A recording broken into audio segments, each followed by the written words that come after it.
यार मुझे यकीन नहीं आ रहा, मैं कल शादीशुदा हज़रात की लिस्ट में आ जाऊँगा। ज़वार को जब से निकाह की रज़ामंदी का पता चला है, वो तब से ही एक टाँग पर नाच रहा है और मीर को तंग किए जा रहा है। भाई तसहीह कर लो निकाहशुदा की लिस्ट में। मीर ने आंखें दिखाई। यार निकाहशुदा और शादीशुदा में कितना ही फ़र्क है। ज़वार को मीर की बात पर कोई फ़र्क ही नहीं पड़ा। इतना कि अगर तुमने कुछ अरसा बाद रुखसती का सोचा तो मैं तुम्हारे सामने वाले दांत अंदर नहीं रहने दूंगा। मीर ने आराम से अपनी बात मुकम्मल की, मगर ज़वार बेचारे की खुशी को मानत कर गया। यार निकाह के कुछ अरसे बाद रुखसती ही होती है। ज़वार मस्कीन सी शक्ल बना के मीर के पास बैठा। मगर तुम्हारे वाले केस में कुछ अरसा बाद नहीं बल्कि कुछ साल बाद हो गई, मीर ने दो टोक अंदाज में कहा और ज़वार का दिल मसल कर रख दिया। मीर तुम दोस्त होकर मेरी फीलिंग्स नहीं समझ रहे। ज़वार चिढ़ के उठ खड़ा हुआ। ज़वार अफंदी, दोस्त होकर ही मैंने फीलिंग्स समझी हैं, वरना कल तुम्हारा निकाह नहीं हो रहा होता। मीर और सीधी बात मुंह पे ना मारे ऐसा हो सकता है? मेरे यार मैं भी ये मान रहा हूँ, मगर तुम ना। ज़वार की बात मीर के घूरने पर ही ख़त्म होगी। ज़वार अफंदी, कल तुम्हारा निकाह है और कल के बाद शायद तुम्हें कोई खुशी नसीब हो, इसलिए चलो आज रात जश्न मनाते हैं। वाजिल और अरहम को भी बुला लेते हैं। मीर ने ज़वार के कंधे पर हाथ रखा और इसे मर्दान खाने से बाहर ले आया। क्या मतलब मीर? ओह तुम्हारा निकाह हो चुका है, इसलिए तुम्हें ज़्यादा पता होगा। ज़वार को पहले बात समझ ना आई, मगर जब आई तो मीर की टांग खींची। नहीं मेरे भाई, मुझे गुड़िया का ज़्यादा पता है। मीर मुस्कुराया। यार उसको तो मैं प्यार से हैंडल कर लूँगा। ज़वार ने नाक से मक्खी उड़ाई। बस कुछ अरसा बाद भी यही बात करना तो मैं समझ जाऊँगा कि तुम प्यार से हैंडल कर लेते हो। मीर ने मजाक उड़ाया। बस बस तुमसे बेहतर हैंडल करूँगा। ज़वार ने बुरा मनाया। यार मेरे वाली टेढ़ी है, मगर तेरे वाली महा टेढ़ी है। मीर ने हंसते हुए अपनी बात का मजा लिया। ज़वार का भी कहकर मीर की हंसी में शामिल हुआ। मुझे तो ऐसा लगता है कि तुम्हारे वाली ज़्यादा टेढ़ी है। ज़वार ने भी अपना तजिया करना लाजमी समझा। और मुझे लगता है कि दोनों साथ रह रह कर ज़्यादा ही टेढ़ी हो गई हैं। मीर ने बात खत्म की।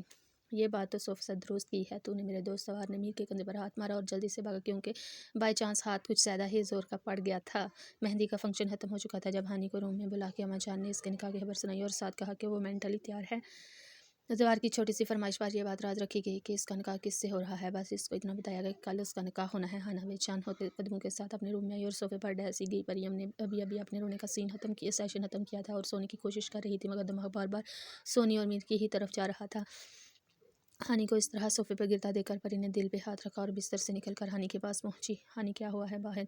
तुम्हारे चेहरे पर उदासी क्यों है? मेहंदी के फंक्शन में कुछ हुआ है क्या? परी इसके पास बैठते ही शुरू हो गई। हानि ने बस ना में सर हिलाया। मेहंदी में अगर कुछ नहीं हुआ तो फिर तुम क्यों इतने उदास हो? हानि बताओ ना जल्दी, मैं पहले ही मरने वाली हूँ। परी ने हानि का चेहरा अपनी तरफ मोड़ा। परी, हानि की आवाज़ निकली। हाँ मेरी जान। हानि मेरे अपने होश में होती तो ये बात ज़रूर नोट्स करती। परी ने इसका तकिया कलाम यूज़ किया, मगर वह इस वक्त दुनिया बुलाए बैठी थी। मेरा कल निकाह है, अम्मा जान ने भी बताया है। परी तो ये अल्फाज सुनते ही शौक में चली गई। परी, मैं कल किसी और की हो जाऊंगी। मेरा दिल किसी और की ख्वाहिश कर रहा है और मेरे घर वाले मुझे किसी और का कर देंगे। हानि के लहजे में टूटे टूटे दिल की सदा थी। आह, तो मतलब हम दोनों दोस्तों को मोहब्बत नसीब नहीं होगी। परी भी खुद तरसी की शिकार थी। हानि, मीर ने तो कहा था वो सब संभाल लेंगे। परी को एकदम से याद आया, भाई बाबा साईं को नहीं मना सके होंगे, इसलिए ही तो कल मेरा निकाह होने जा रहा है। अब मुझे भी ये हकीकत कबूल कर लेनी चाहिए। हानि की आंख से आंसू फिसल कर परी के हाथ पर गिरा। परी ने चौंक कर अपने हाथ पर गिरा हानि का आंसू देखा। ऐसे कैसे तुम हकीकत कबूल कर लोगी? मैं कुछ करूंगी। परी ने हानि के आंसू को देखकर एक फैसला किया। परी, तुम भी अब कुछ नहीं कर सकती। हानि हमेशा मुस्कुराई। मैं मीर के पास जाऊंगी। परी मुस्कुराई। तुम भाइयों के पास नहीं जाओगी? परी, हानि इसकी बात पर डरी। हानि, मुझे अपने दोस्त के लिए कोशिश तो करनी दो, बाकी जो अल्लाह को मंजूर होगा। और वैसे भी कहते हैं कि जंग और मोहब्बत में सब जायज़ है। परी ने जो उससे बात मुकम्मल की और फिर हानि को आंख मारी। परी, तुमसे भी तो भाइयों ने ज़बरदस्ती निकाह कर लिया था, अब तुम भी तो खुश हो, मैं भी शायद खुश हो जाऊँ। हानि की खुशी वाली बात पर परी का दिल रखा, मगर इसने ज़ाहिर नहीं होने दिया। उफ़, तुम्हारे भाइयों के साथ मेरा दूसरा मामला था, मतलब मुझे ना वो पसंद थे, ना वो बाबा के दूसरे शख्स हैं जिसके साथ मैं कंफर्टेबल फ़ील करती हूँ। परी चेहरे पर मुस्कुराहट लाई। झूठी, तुमने मुझे बताया ही नहीं। हानि भी चेहरे पर ज़बरदस्त मुस्कुराहट लाई। अभी परी मज़ीद बात करती जब मुलाज़िम दस्तक देकर हानि को किसी काम के लिए बुलाया। हानि परी से नज़रें चुराती हुई जा चुकी थी। परी का दिमाग तो आज तेज़ी से काम कर रहा था। वो भी एक फ़ैसला करके सोफ़े से खड़ी हुई। मुझे तो आजकल के बच्चों की समझ नहीं आती। बेगम बाबा साईं थके थके से बिस्तर पर लेटते हुए बोले, साईं अगर समझ नहीं आती तो आप अपने दिमाग को ना भी थकाएं। अम्मा जान सोफ़े पे बैठी देवरात को देखते हुए बोली, बेगम साहबा मेरी बात कभी तो पूरी सुन लिया कर। बाबा साईं ने सर झटका। क्या मतलब साईं, आपकी बात पूरी हो नहीं गई थी कि मुझे आजकल के बच्चों की समझ नहीं आती, इसलिए मैंने कह दिया कि आप भी ना समझे। अम्मा जान ने हैरत से बाबा साईं की तरफ देखा। ओ मेरी प्यारी बेगम, मैं अभी आगे बताने वाला था। बाबा साईं ने सर झटका। साईं, तो आप भी एक ही दफ़ा हमें कह दिया करें, यहाँ सियासी तकरीर थोड़ी हो रही होती है जो आप रुक रुक के बोलते हैं। अम्मा जान ने भी करारा से जवाब दिया, बेगम आपने मेरी हर बात को घुमा फिरा के सियासत की तरफ मोड़ना होता है। बाबा साईं चिड़िया, आपने पूरे घर को मोड़ा हुआ है, मैं बात भी नहीं मोड़ सकती। भला अम्मा जान ने कभी जो हार मानी हो। अच्छा चलो मेरी बात तो सुनो, ये क्या कहा है मीर ने गुड़िया के? गुड़िया को पता ही ना चले कि इसका निकाह किससे हो रहा है। बाबा साईं ने असल बात अब खोली। साईं मेरा पुत्र बड़ा ही समझदार है, वो जो भी बात करता है इसके पीछे कोई वजह होती है, इसमें भी कुछ बात होनी है। आप हाँ हाँ में अपना बीपी बढ़ा रहे हैं। वही बात कि अम्मा जान को अपना बेटा लाखों नहीं बल्कि करोड़ों में एक लगता है। मेरी बातें तो आपको समझदारी वाली नहीं लगती, मगर बेटे की हर बात के पीछे कोई वजह होगी, ये जरूर पता है आपको। बाबा साईं ने नाराजगी दिखाई। आए हाय साईं, आप तो है में गुस्सा हो जाते हैं हो। मैं कह रही हूँ ना कि आप पूरे के पूरे समझदार हैं और मेरे पुत्र की सिर्फ बातें समझदारी वाली होती है। अम्मा जान ने बात घुमाई। आप लाएँ, आपका सर दबा दूँ जिसकी वजह से इतना रौला पाया हुआ है। अम्मा जान ने ज़ेवरात को अलमारी में रखा और मुड़कर बाबा साईं के पास बेड पर बैठी। जब आपको पता है कि मैं जब तक आपकी नरम हाथों को महसूस ना करूँ तो मुझे नींद नहीं आती, फिर आप भी बहस क्यों करती हैं? बाबा साईं मुस्कुराए। हाँ, और यही बात आप सियासी जलसों में जाके भूल जाते हैं और 2-2 दिन तक घर नहीं लौटते। अम्मा जान ये बात सिर्फ दिल में ही सोच सकी, मुँह से करके एक और बहस नहीं छिड़ सकती थी।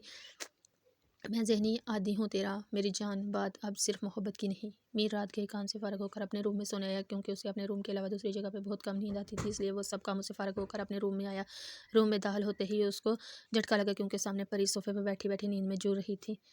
मीर ने बाहर झांक कर देखा कि कोई है तो नहीं। जब यकीन हो गया कि कोई नहीं है तो आहिस्ता से दरवाजे को लॉक लगाकर कुर्ते के बटन खोलता हुआ सोफ़े की तरफ बढ़ा। मेरी अक्लमंद बीवी इतनी रात को बगैर किसी खौफ के मेरे रूम में सोने के लिए तो नहीं आ सकती, तो फिर कौन सी बात होनी है जिसकी वजह से ये मेरे रूम में बरजमान है हो? कहीं ये बेवकूफ़ मेरे छोड़ने वाली बात को सीरियस तो नहीं लेगी और आप मुझसे कहने आई हो कि मुझे छोड़ दो? खैर, डरता तो मैं किसी के बाप से भी नहीं हूँ, इसलिए इस बात की तो टेंशन ही नहीं लेनी। मीर खुद से सोचता हुआ परी के पास सोफे पर बैठा और आराम से परी का बाजू हिलाया। सोने दो, मुझे नींद आ रही है। परी थोड़ा सा कसमसाई और फिर दोबारा सो गई। वाह, मेरी बीवी के क्या कहने। मीर ने मुस्कुराहट दबाई। ओके, अगर मेरी बीवी को सोना है तो आराम से बेड पर सोए। मीर ने बड़बड़ाते हुए कंधे झुकाए और फिर आराम से परी के हल्के फुल्के नाजुक से वजूद को अपने मजबूत बाजुओं में भर के बेड की तरफ बढ़ा। परियम को नींद में लगा कि वो हवा में झूल रही है, तो फौरन से भी पहले अपनी आंखों को खोला और खुद को मीर की बाहों में देखकर परी की सीटी गुम हुई, मगर जल्द ही से मीर के रूम में आने का मकसद याद आया तो नीचे उतरने की कोशिश करने लगी, मगर मीर की मजबूत बाजुओं की वजह से हिल भी नहीं सकी। हो गई आपकी कोशिश पूरी, अब आपको बेड पर लौटा दूं? मीर ने परी की नाकाम कोशिश पर तंज किया। मुझे नहीं लेटना बेड पर। परी ने चेहरा दूसरी तरफ मुड़ा। तो ज़मीन पर लौटा दूं तुम्हें? परी का चेहरा दूसरी तरफ मुड़ने से मीर को तैश आया, मगर वो ज़ब्त कर गया। मुझे कहीं भी नहीं लेटना, बस मुझे आपसे बात करनी है। परी ने ज़मीन वाली बात पे मीर को घूरा, बिल्कुल मीर के स्टाइल में। मीर को कुर्बान ना होता तो क्या होता? बीवी साहिबा, आप इस हादम को 5 मिनट दें, बस मैं फ़्रेश होके अभी आया। मीर ने नसार होते निगाहों से बीवी को देखा, मगर मेरी बात ज़्यादा इंपॉर्टेंट है। परी ने मासूमियत से मीर का बाजू पकड़ा।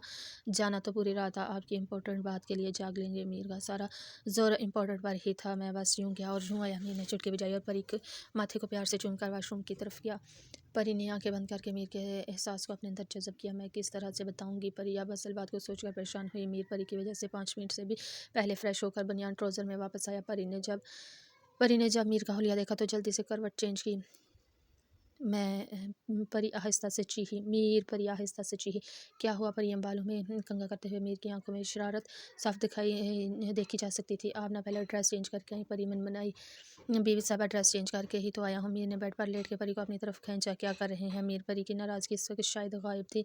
अभी तक तो कुछ नहीं किया, अगर तुम ऐसे ही शर्माती रही तो कुछ भी कर जाऊँगा। मीर ने मुस्कुराते हुए परी के चेहरे पर हाथ हटाया। आप थोड़ा दूर हो मुझसे, मुझे बात करनी है। परी ने हाथ से मीर को दूर करने की नाकाम कोशिश की। मेरे कान आजकल खराब हैं, इसलिए नज़दीक रहकर बताओ। मीर कान को साफ करते हुए बोला और फिर परी के हाथ को अपने हाथ में लेके दबाया। परी ने थक खाकर अपने आप को मीर के हवाले किया।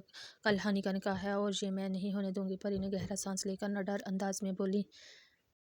मीर तो इसका अंदाज़ देखकर ही अश कर उठा। वो अपनी बीवी को ऐसे ही तो बेखौफ और निडर देखना चाहता था। हर को वो मीर सलार हैदर की बीवी थी और उसको मीर की तरह ही बेखौफ होना चाहिए। मीर का दिल किया कि वो अपनी छोटी सी जान को दुनिया से ही छुपा ले, इसलिए परी के गिर्द अपने बाजू का घेरा तंग किया। क्यों नहीं होने दोगी? क्या वजह है? मीर ने मुस्कुराहट दबाई। क्योंकि वजह वो बखूबी जानता था, मगर परी को थोड़ा पता था।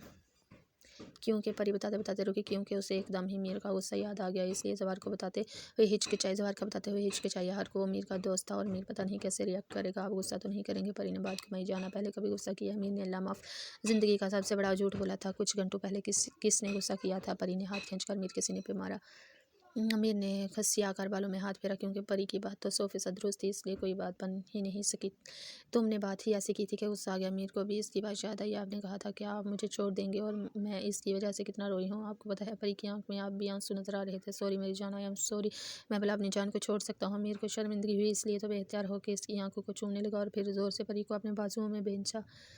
आपने ये भी बोला था कि आप मैं हानि की दोस्त बन के रहूं। परी को एक और बार याद आई, इसलिए इसके सीने से लगी हुई बोली, परियम तुमने भी तो गलत बोला था कि तुम मेरा चेहरा नहीं देखना चाहती। मीर ने इसके बाल सहलाए। हाँ तो तब मैं गुस्से में थी ना। परी ने इसके सीने से चेहरा निकाल कर मुंह फैलाया। ओ तो मतलब ये हुआ कि अब गुस्सा करने का हक सिर्फ और सिर्फ इसकी बीवी के पास है। मीर को तो आज बीवी पे प्यार ही आ रहा था, और मेरी जाना को गुस्सा किस बात पे था। मीर ने मोहब्बत से परी की नाक को चूमा। आपने मुझे इग्नोर किया था, इसलिए परी ने छोटे बच्चे की तरह अपना नाक साफ किया। परी की बात पर मीर को छत फाड़ कहकर वो बोला था। परी ने घूर कर अपने शोहर को देखा। इसकी बीवी को इग्नोर करना बिल्कुल पसंद नहीं है, मतलब वो मेरे पर सिर्फ अपना हक समझती है। जाना इग्नोर नहीं किया था, उस वक्त मैं बिजी था। मीर को परी हाथ से ज़्यादा मासूम लग रही थी। आप बिजी नहीं थे, बल्कि आप लड़की के साथ घूम रहे थे। परी ने मीर को चुटकी काटी में, क्योंकि इसे मीर का बिजी वाला बहाना बिल्कुल अच्छा नहीं लगा था। बीवी तो असल बात बताओ ना कि मेरी बीवी को मेरा किसी लड़के के साथ घूमना अच्छा नहीं लगता है। मीरा परी की गुस्से करने वाली बात की जड़ तक पहुंचा। हाँ, मुझे अच्छा नहीं लगता कि आप किसी भी लड़की के साथ बात करें या घूमें। परी ने भी नाक सिकोड़ कर कहा। ओके, आइंदा आपका शौहर के किसी भी लड़की से बात नहीं करेगा। मीर को शौक पे शौक ही मिल रहा था। फीकी पक्की प्रॉमिस करें। परी ने जल्दी से अपनी पक्की मीर के सामने की। ओके पक्की प्रॉमिस। तुम्हारे अंदर गुड़िया की रूह आती जा रही है। मीर ने इसकी टांग को अपनी टांग में फंसाया और फिर हंसकर पिंकी पक्की प्रॉमिस किया। मैं असल बात तो भूल ही की। परी एकदम से पीछे हुई। जाना आज तो किसी और की बात ना करो। मीर ने अपना सर तकिए पे फेंका। उफ, मेरे दोस्त की ज़िंदगी का सवाल है। परी ने मीर के सर को पकड़कर ऊपर किया। दोस्त के लिए ही मेरे रूम में आई हुई हो ना। अच्छा बताओ क्या बात है। मेरी आंखें मसली। हाँ, ये निकाह नहीं कर सकती, क्योंकि परी ने जल्दी से सारी बात मीर की गोशगुजार कर दी और गुस्से का दूर हुई, क्योंकि मीर के गुस्से का पता थोड़ी चलता है। ओह माय गॉड, इतनी बड़ी बात मुझसे छुपाई गई। मीर ने हैरान होने की एक्टिंग की। मैं अम्मा जान को भी पीछे छोड़ दिया। अम्मा जान को भी पीछे छोड़ दिया। छुपाई नहीं गई, बल्कि बताया नहीं है। परी ने अपनी तरफ से पते की बात की थी, और मीर को अपनी बीवी के अक्ल पे अफसोस ही हुआ। अब तुम क्या चाहती हो कि मैं क्या करूँ। मेरा अफसरदा होकर परी के करीब हुआ। मेरा आप ना कुछ भी करके ये निकाह रुकवा दें। परी ने मीर के हाथ पकड़े। कैसे रुकवा दूँ, अब तो सबको बता दिया है। मीर परी के हाथ को होंठों के करीब ले गया। मीर अब आप ही कुछ कर सकते हैं। परी मीर को अपनाने के लिए कुछ भी कर सकती थी। अगर मैं कुछ करूँ तो तुम मुझे क्या दोगे। मीर ने अपना फ़ायदा सोचा। आप जो कुछ मांगेंगे मैं दूंगी। ओके तो तुम्हें रोज़ सुबह मुझे किस करनी होगी, और वो भी यहाँ। मीर ने होंठ की तरफ इशारा किया। ओके रोज़ करूँगी। परी पहले तो हिचकिचाई, मगर फिर हानि का रोता चेहरा याद आया तो फ़ौरन हाँ कर दी। तो फिर मैं सुबह किसी तरह से जवार के साथ निकाह करवाने की कोशिश करता हूँ। मीर ने मसनूई बेचारगी से कहा। मीर आप ना बहुत अच्छे हैं। परी खुशी से मीर के साथ चुपकी, और मीर के दिल में ठंड पड़ गई। तुम ये बात गुड़िया को नहीं बताओगी, और परियम राज रख सकती है। मीर ने बात छुपाई। हाँ ना, जैसे मैंने तो हमारे निकाह वाला राज छुपाया हुआ है। परी ने खुश होकर मीर से तायद चाहिए। उफ, मेरी बीवी की तो हर बात अपने निकाह पर खत्म होती है। आधी दुनिया को पता है, और मेरी बीवी को अभी भी ये राज लगता है। ओके आप सो जाओ, फिर मुझे सुबह जल्दी उठना है। मीर ने उसको बाहों में भरा। मैं रूम में जाकर सोती हूँ। परी मन मनाई। अगर तुमने दोबारा ये बात की तो मैं अभी निकाह वाली बात पे अमल नहीं करूँगा। मीर ने धमकी दी। मैं तो सोच रही हूँ पर आपका बाजू बहुत भारी है। परी अब की बार खसमस आई। परी मीर की वार्निंग। मैं कह रही हूँ कि आपका बाजू आपकी टांग की तरह बहुत हल्का है। परी वहाँ से आकर बोली। तो जाना, फिर आप सो जाए। मीरा बंद आंखों के साथ मुस्कुराया। परी ने भी मजबूरी में आंखें बंद की। वट भाई, आपको मीर भाई की वो नकचड़ी बहन पसंद है, जो किसी को मुँह नहीं लगाती और खुद को कोई तोप चीज़ समझती है। सोनी को जैसे ही पता चला कि इसके भाई का आज ही निकाह होना है, तो वो भी किसी और से नहीं बल्कि हाना से होना है। इसके मुँह से बेसाता यही फिक्र अदा हुए। सोनिया किस तरह से बोल रही हो। वो बच्ची अब तुम्हारी भाभी बनने जा रही है, इसलिए तुम लोगों के जो भी शिकवे हैं वो पहले ही खत्म कर लो। बाद में मुझे शिकायत नहीं मिलनी चाहिए। मैं तुम लोगों की वजह से अपने घर का सुकून बर्बाद नहीं करूँगी। मामा ने तनबीह अंदाज में सोनी को बोला। क्योंकि वहू देख सुलह जो एक सालिश जो औरत है, वैसे कह तो ठीक रही हैं मेरी चुटकी। वो तो जिसको पसंद करती है, फिर इसे उससे ही आसमां पे उठाती है। बाकी सब तो बाढ़ में जाए। पता नहीं मैंने कहा के बाद इसका सामना कैसे करूँगा। जवार को बस अपनी पड़ी हुई थी। मामा मैं तो बस ऐसे ही भाई से पूछ रही थी। सोनी बेचारी मन बनाई। मामा आप हम मेरी बहन को मत डांटे। आपकी बहू वाकई चुड़ैल है। जवार भी सोनी के साथ जुड़ के बैठा। जवार अगर मेरी बहू चुड़ैल है तो नकाह को भी रहने देते हैं। क्या ज़रूरत है चुड़ैल को घर लाने की। मामा ने लाड़ले की टांग खींची। मामा ने कहा होने देते हैं। इस तरह हमारा घर एक चुड़ैल की वजह से जिन्नों और भूतों से महफूज रहेगा। जवार ने घबरा कर कान मसला। भाई मैं भाभी को बताऊंगी कि आप उनको चुड़ैल बोल रहे थे, और वो भी मामा के सामने। सोनी ने आंखें दिखाई। मेरी प्यारी बहन, तुम्हारी भाभी पहले ही जलते तवे पे बैठी होगी। तुम्हारी बात सुनते ही धुआं निकालेगी। मेरे ऊपर रहम करना, मैं पहले ही पिस रहा हूँ। जवार सोनी की बात सुनकर गड़बड़ाया। मामा और सोनी तो जवार की हालत देखते कर हंसी जा रही थी। भाई आप पक्के बीवी के कदमों तले लगने वाले हैं। सोनी ने पेट पर पकड़ कर कहा। बेचारी की हंस हंस कर पेट में दर्द होने लगा था। वैसे ही तुम्हारी भाभी मुझे अपने कदमों तले लगने ही ना दे। जवार बड़बड़ा के रह गया। चलो अब हंसी मजाक बंद करो और बताओ कि तुम्हारे पापा आंटी और मामू लोग कब तक पहुंचेंगे। मामा ने जवार को मुखातब करके कहा, अभी थोड़ी देर पहले फ़ोन किया है, वो बस 1-2 घंटे तक पहुंच जाएंगे। जवार ने वाज की तरफ देख के जवाब दिया, चलो बस अल्लाह ताला खैर से पहुंचाए और खैर से मेरे बेटे का निकाह हो। मामा के दिल से दवा निकली। आप लोग निकाह के डिस्कशन करें, मैं तो हवेली देखने जा रही हूँ। सोनी बोर होकर दरवाजे की तरफ बड़ी। पीछे दोनों अम्मा माँ बेटा आप निकाह के फंक्शन के बारे में बातें करने लगे। बात ये नहीं कि तेरे बिन जी नहीं सकते, बात यह है कि तेरे बिना जीना नहीं चाहते। मीर की आंख सूरज की रोशनी से खुली जो पर्दों से छन छन के आ रही थी। ओह गॉड, मैं इतनी देर सोया रहा, मुझे तो आज जल्दी उठना था। दो फंक्शन की तैयारी करनी है। मीर सोता हुआ बेड से उठने लगा मगर कोशिश के बावजूद नहीं उठ पाया क्योंकि मरियम साहिबा रात के बराक्स मीर पर फैल के सोई हुई थी और अपनी दोनों टांगों को मीर पर फेंका हुआ था और खुद मीर के सीने पे दबकी छोटी सी बच्ची लग रही थी। मीर अपनी बीवी के सोने वाले अंदाज को देखकर मुस्कुराया। उफ, सोते हुए ऐसे लग रही है जैसे मैंने बच्ची को सुलाया हुआ हो। मीर अपनी ही सोच में पर शर्मिंदा हुआ। परी अम्मी ने परी को सीधा करके इसके माथे पर तशना लब रखे और फिर इसको हिलाया। नींद में ही बोल के दोबारा मीर से, चुप की बीवी कुछ ख्याल करो, इस तरह से पास होगी तो बंदा बेशर बहक भी सकता है। मीर बड़बड़ाया, परियम उठ जाओ यार, क्यों मेरे सबर को आजमा रही हो। आपकी बार मीर ने परी का बाजू पकड़ के हिलाया। सोने देना, आपने रात को भी नहीं सोने दिया था। परी ने चादर खींची। अस्तगफिरुल्लाह बेबी, कैसी बातें कर रही हो, अभी पूरी रात सोई हो तो ऐसी बातें कर रही हो। जब सच में नहीं सोने दूंगा फिर पता नहीं क्या हाल होगा। मीर तो परी के इल्ज़ाम पे ही भुदक पड़ा। मैं ना आइंदा आपके साथ नहीं सोऊंगी। परी आंखें मसलती हुई उठ बैठी। क्यों जाना। मीर ने मुस्कुराहट दबाकर परी को अपने ऊपर गिराया। क्योंकि आप ना रात को हराटे लेकर डराते हैं। पता है कितनी बार मैं आपकी हराटों की वजह से डरी हूँ। परी इसके बाजुओं से निकलने की कोशिश करने लगी मगर मीर ने घेरा तंग कर दिया। यार पूरा दिन काम करूंगा तो रात को हराटे ही लूंगा। मीर ने इसकी नाक को अपने लबू से छुआ। जैसे परियम ने जल से साफ किया। हाँ तो अकेले सोकर आप हराटे लेते रहे, मैंने रोका है। परी ने चालाकी दिखाई। हानि की संगत असर कर रही थी। जाना ऐसा करेंगे कि रात को सोया ही नहीं करेंगे, फिर हराटे भी नहीं ले पाऊंगा। सामने भी मीर था, अपना काम कैसे निकलवाना है बहू भी जानता था।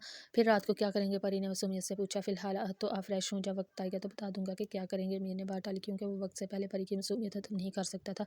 आपकी बार मीर ने परी की गर्दन को छुआ। उफ, आपकी मूछें मुझे चुभती हैं। परी ने मीर को घूरा। बीवी साहबा, एक तो आपके मसले खत्म नहीं होते, इनका इलाज मैं शादी के बाद करूंगा। आप जरा हटो, मैं फ्रेश हो जाऊँ। मीर ने इसको हटाया और बेड से नीचे उतरा। अब अपना राज तो ना हो, चलो एक गाल पे किस कर लो। मगर अपनी मूछों को पीछे करके परी को लेटे लेटे मीर की नाराजगी चुभी। ओके, अगर तुम कहती हो तो चलो आंखें बंद करो। मीर दिल ही दिल में खुश हुआ मगर चेहरे पर संजीदा तासरात ही थे। परी की आंखें बंद करते ही मीर ने इसके लबू को फोकस और जोर से किस करके वाशरूम की तरफ भागा क्योंकि परी ने तकिया फेंक के मारना था। पीछे बेचारी परी अपने लबू को हाथ से मसला रही थी। मुझे जोर से चुप गई थी। हानि को पूरी रात नींद नहीं आई मगर वो माँ बाप के फैसले को दिल से कबूल कर चुके थे, इसलिए सुबह तक वो काफ़ी नॉर्मल हो चुकी थी। शाम से पहले इसका निकाह होना था और फिर रात को दुल्हनों की रुखसती हो रही थी।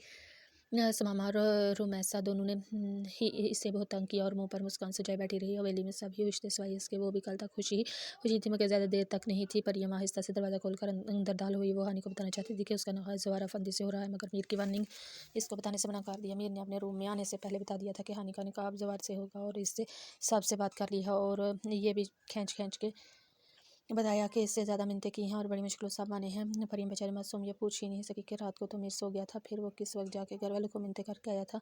मगर वो परियम है। यूँ नो हानि परियम इसके पास जाके दोबारा लेट के क्या हुआ। परी हानि बेदिली से मुस्काई। यार तुम ना किस्मत का लिखा कबूल कर लो क्योंकि जैसे तुम्हारा निकाह होने वाला है वो बहुत अच्छा है। परी ने वह मुश्किल लहजे को गुलगेर किया। परी तुमने इसे देखा है कि आप हानि परेशान हुई। हाँ ना, कई बार तो देखा है, तुमने भी तो देखा हुआ। परी जोश में कुछ ज़्यादा ही बोल गई। मैंने देखा हुआ क्या मतलब हानि चौंकी। ओ मीर ने बताया है कैसे रास्ते में ये नज़र आ गया हो कभी तुम्हें भी। बेचारी परी बड़बड़ाई। अच्छा, हानि ने ना समझे से सर हिलाया। तुम आ जा से तैयार होना के सब देखते रह जाएंगे बल्कि जवाब देखे कि उसने क्या गनवा दिया। परी की बाजवान फिसल ही रही थी। परी यार जवाहर ने तो नहीं कहा कि वो मुझसे शादी नहीं कर सकता, ये तो मेरा निकाह हो रहा है। हानि ने परी को अक्ल वाली बात बताई। ये बात भी ठीक है, मैं पता नहीं क्या क्या बोल रही हूँ। परी ने जुबान को दबाया।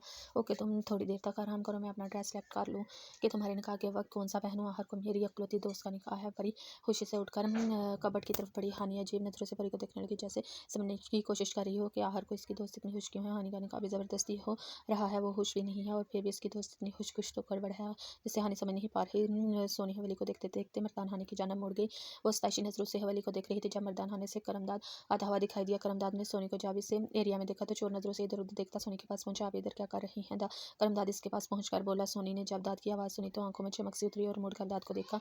वैसे तो मैं इधर शादी अटेंड करने आई हूँ और फिलहाल मैं हवेली देख रही हूँ। सोनी ने मुस्कुराहट दबाई। इस तरफ मर्दाना है, आप दूसरी तरफ चली जाएं। दाद ने नजरें चढ़ाई क्योंकि वो एक हकीकत पसंद आदमी है और अपनी हसीयत का इसे बखूबी अंदाजा है, इसलिए वो अपनी हसीयत से ऊंचा नहीं देखना चाहे फिर भी वो सोनिया की आंखों में मचलते हुए दीप ही क्यों ना हो। अब मुझे क्या पता कि किस तरफ क्या है, कोई मुझे दिखाने वाला ही नहीं। सोनी ने मुंह बनाया। आप गुड़िया को कह नहीं सकती, इसका आज निकाह है, प्रियम को कह देती, इसने हवेली देखी हुई है। दाद ने सोनी को बताया। आप प्रियम को कैसे जानते हैं? सोनी ने मशकूक अंदाज से पूछा। वो गुड़िया की दोस्त जो है, इसलिए जानता हूँ। दाद सच बताने वाला था जब एकदम से रुका। ओह अच्छा, सोनी ने समझकर सर हिलाया। आप इस तरफ चली जाए, मैं फिर चलता हूँ। दाद को अपना रुकना बेकार लगा। आप सारी जिंदगी काम करते रहिएगा, कभी अपने बारे में मत सोचना। सोनी गुस्से से गिराई।